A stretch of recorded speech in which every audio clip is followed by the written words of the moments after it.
mwetu mukamba sasa ngathasia makai on the mako ya kitise confession yangu hii hapa.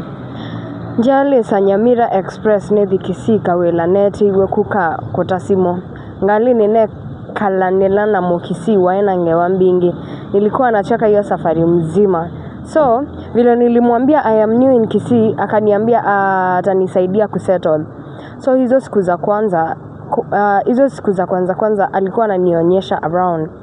One evening akaniambia tu biko yake tukauwe sapa. Kufika alikuwa na pombe Kisii na toa Mbeya Unyoa. Ghafla binvu mambo ikaanza kuenda upande mwingine. Nasa kuye la bedroom ni muthei.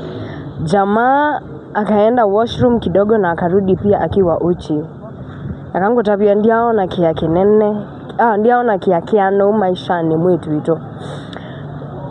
No kililene kiangu ananamo tabia nina kwa ni periods. Akangu tabia peando mesi ndukuonza. Since then Kisii men tona ne atu view sasa.